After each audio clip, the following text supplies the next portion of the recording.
here today. Just start of a new week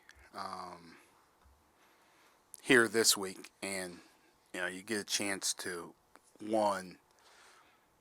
Right it's a little bit of the week starts crazy right when there's a vacation, so you kind of get out of routine a little bit, but it's a chance to kind of celebrate the life and legacy of Dr. Martin Luther King. So it's something that hopefully everybody remembers, everybody takes time to think about, but also doesn't just stop it today, right? We continue to think about everything he's done to try and help people come together. I think that's the biggest thing, and his legacy is still trying to everything that he was fighting for. We're still trying to do so. Using today to think about that. We also get a chance to, there's afternoon basketball games, no school, everything else. So there's a lot going on, but wanted to make sure that I touched on that. We got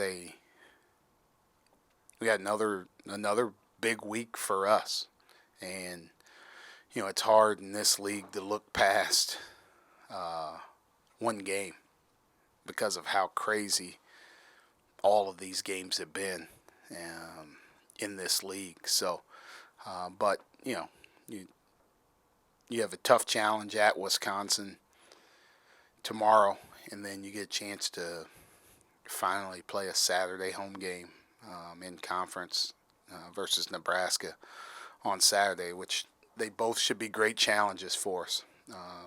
You don't. I don't look at records. I don't look at what people have done. I don't look at how they're playing. Wisconsin's a good team, right? They're a good team, and it doesn't matter if they've lost 3 or 4 games in a row. It doesn't change who they are, right? They might not be playing great right now, but that's all it takes is one game to flip that for anybody in this conference. So, that's going to be a challenge for us.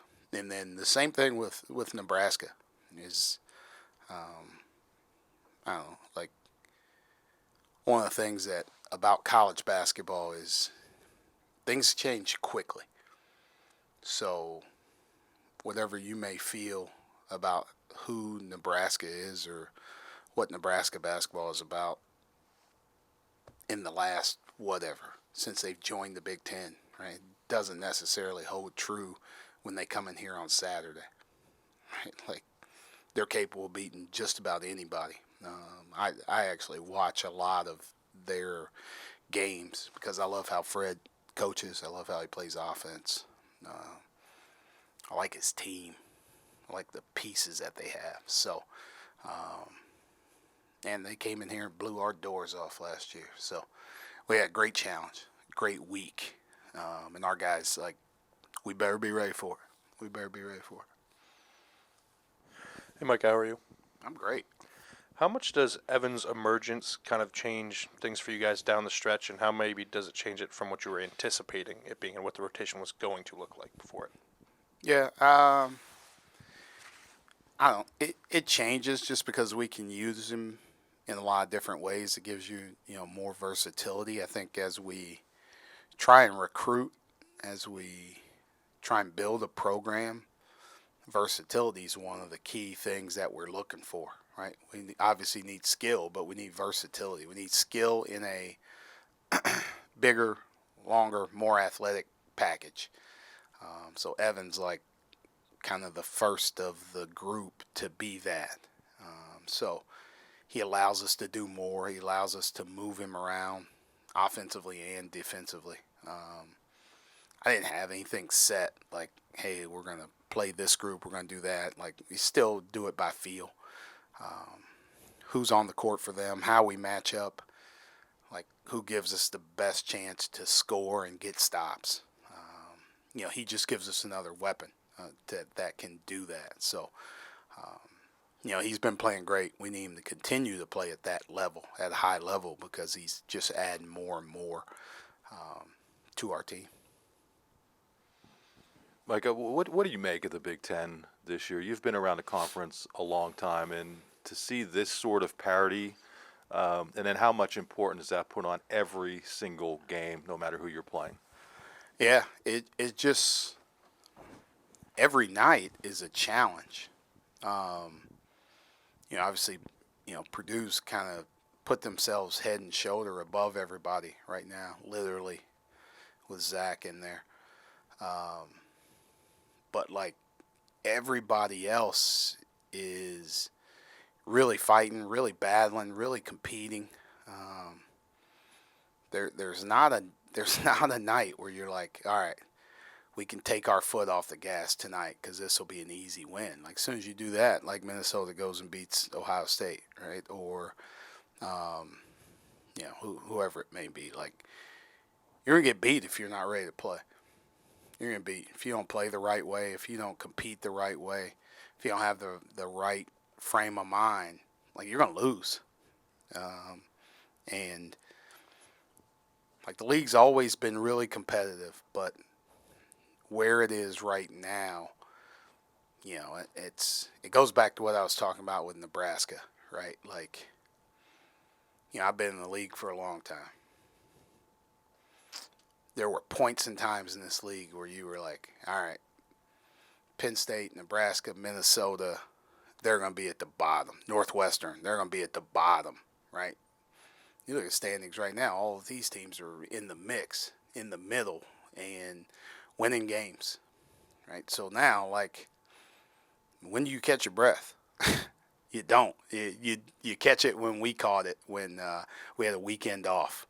That's when you catch your breath. But, like, you got to come every single night and be ready to play, or you're getting beat. And that, like, that's a testament to the coaching in this league. It's a testament to the players, the atmospheres that you're going into. I'm watching Rutgers yesterday, and that place was unbelievable. I'm watching that game and how loud it was, and how I'm watching Nebraska on the road when Illinois went there, when Purdue was there. That place is unbelievable. Northwestern had a great crowd when they had somebody here, forget who it was, that they beat them at home. But they had a great crowd. Like, you're going into places. Like, we're going to go into Buzzsaw tomorrow night. Like, every place you go, the coaches are great. The atmosphere is great. And you got to step your game up in this league this year, right? Like me, our players, our fans, everybody's got to step their game up. So James Franklin was asked a few weeks ago kind of about watching the college football playoff games, and he responded that as a coach, he can't just enjoy the games. He's always having to take notes and look at it, as a coach. For you personally, what's that process like for you when you can watch, say, Indiana and Wisconsin over the weekend where you had a team you just played and then an upcoming opponent? Yeah, if we're not playing them, right, like, I watched that game because, I got an eye for Wisconsin because that's our next opponent. But, I'm watching Rutgers and Ohio State just as a fan. Like, I don't have any hobbies. Like, basketball's my hobby, too. So, I watch a lot of basketball as a fan. I pick up a lot of stuff, too. I'm watching the replay of Xavier and Marquette last night. And, I got to get out of bed and go grab my notepad because I see a couple things that could help us. But no, I'm a fan. I can tell you with 100% fact that I can unplug.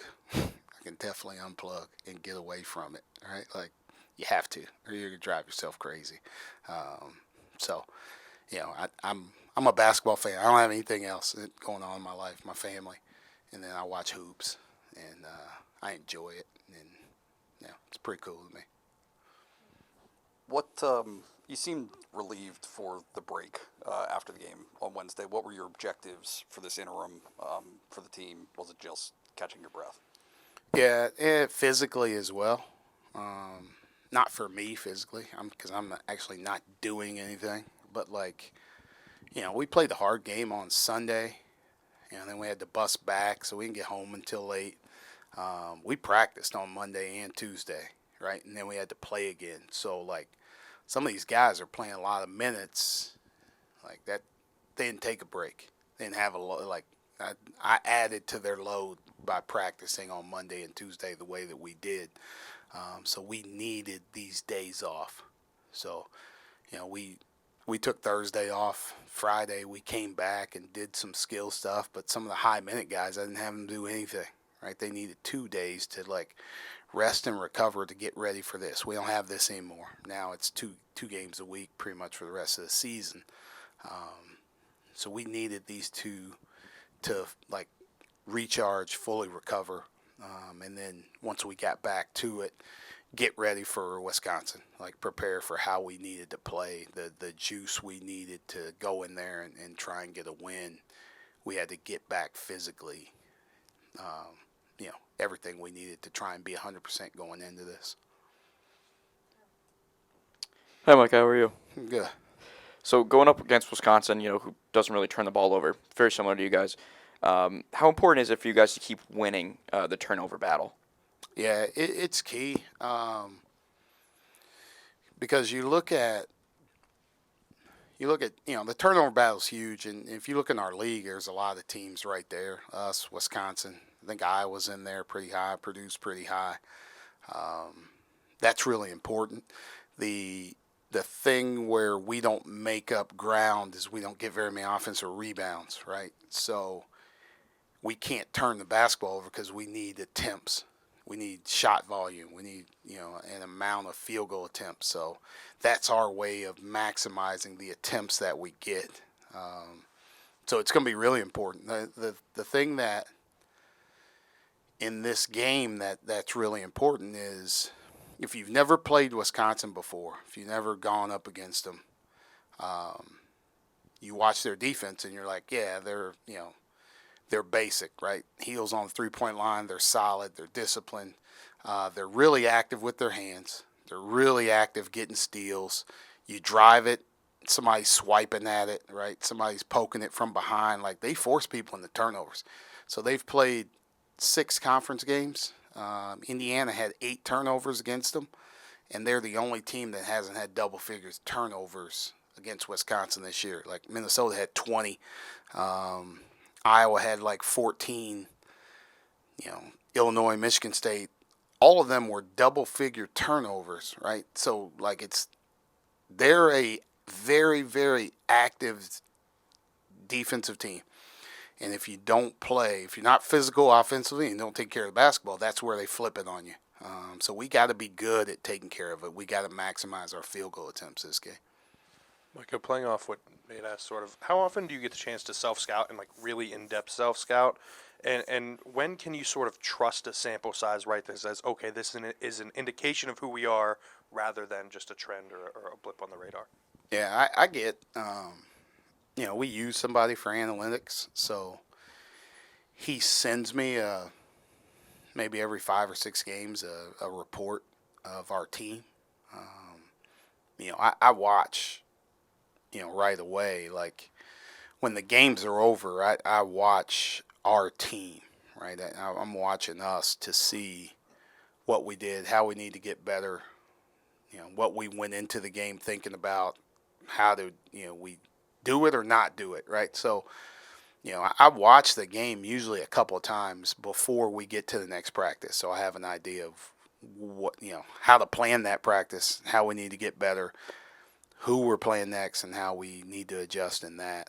But then I also look at those. I get a report after every game of what we did, and then I get one every few games. So I just got our kind of report, 17-game report that I look at. And sometimes I share it with our team. Sometimes I don't. Keep it to myself, and I try and plan practice in that way of here's where we're lacking, here's where we need to get better.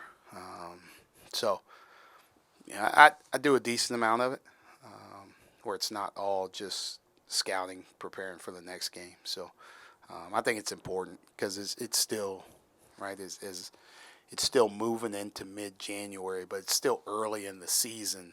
That you still have to focus on yourself. You still have to keep getting better.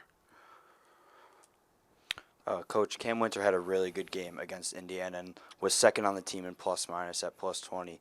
What does he bring to the court offensively and defensively that maybe doesn't show up in the box score? I thought he was much more aggressive, both ends of the court. Right, and he spent a lot of time watching film with Coach Fisher in between Purdue and Wisconsin, or Purdue and Indiana, and then just talking to him about, here's what we need from you, here's what we're not getting, right? Here's how you can be better in those areas, and I thought he was. He got back to being aggressive, to attacking. And that's what we needed. Like we got stagnant for a little bit offensively. So, he's another guy that gives us somebody that has the ability to get in the paint, to get paint touches, to force a defense to collapse, where he can start our offense with kickouts, with attacks to the rim in that way. So that was really helpful, and we need him to keep playing like that. We wanted to try and put a little more pressure on Jalen Hood-Schifino because he's a really good player. And Cam gave us that, picked him up a little bit, pressured him a little bit, tried to get him a little bit uncomfortable before he came off of the pick and rolls where he's really good. So he's got to be able to do it again. Right? He's got another challenge in Chucky Hepburn, who's a really good player. This is kind of the engine for them when they're playing really well. Chucky's playing really well. So he's got to him, Pickett, Kanye, whoever, they all got a tough task with Chucky. Micah, with Cam, it looked like he was a lot more assertive out there on against Indiana. As a coach, how do you coax that out of a player, or how do you coach that ability to be assertive? Yeah, he had it. Dude scored 1,600 points before he got here. But sometimes it's hard when you go from something and you're really comfortable, and now you come to something that's brand new and it's different, and maybe the way I coach is different than how Coach Spiker coaches at Drexel, and how we do things and how we want things. So sometimes it takes a little bit of time to figure that out, and while you're doing that, you forget what makes you really good. Right? You want to stay on the floor, you want to do what the coach says.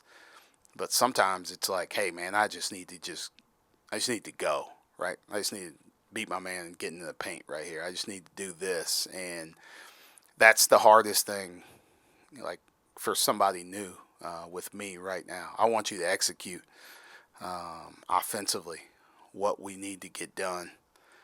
Also, don't want you to be a robot. So I want you to go make plays when it's time to go make plays. So there's a balancing act of man, we're supposed to be doing this, but this guy's guarding me this way. Should I break this off and go try and score? Should I do this and try, if he gets out of his own head, I think thinking hurts us all, especially us that aren't as smart. And I'm not saying Cam's not as smart, but I'm not. So thinking really hurts me. So he's probably thinking too much instead of just hooping. Micah, you mentioned last week after the game that you kind of did a self-reflection of how you handled the few days, not to get all eighth-dimensional chess, but how do you think you handled it even further away now, and what has changed about you since then, and how are you kind of navigating those maybe ups and downs of even practices that wasn't how you handled it before? Yeah. I don't, I haven't really handled it that much different, right? I just got to go back to how I am most of the time, right? I got to keep my focus on our team, and that's the biggest thing right there. And I probably went through that game and didn't say a word to any of those officials out there. Don't even know if there could have been 3 guys out there. There couldn't have been 3 guys. I have no idea, right? But it didn't matter what they did. I wanted to focus to stay on our guys. And, we're going to go in a tough atmosphere, and it's going to be It's going to be hard to win at Wisconsin. But it's not impossible, right? Like, we can do it if we play the right way. But I need to keep my focus on that. Right? Our team needs to be focused. That we need to be poised and calm in the face of the storm, or in the eye of the storm. And I need to help them do that. So I need to be that myself. So knowing that going in, just trying to keep the focus on that, trying to keep the focus on here's what we need to do to be at our best tomorrow night to come out there with a win. And that's it. And there's going to be stuff that happens in that game that I'm probably not going to like or agree with. But, how can I help Pickett be better? How can I help Andrew Funk be better? Keba, Evan, who've never gone into Madison, Wisconsin, and played in front of that, sea of red up there. So, how do I help those guys stay calm, stay confident, so we can go up there and hopefully fight our way to a win?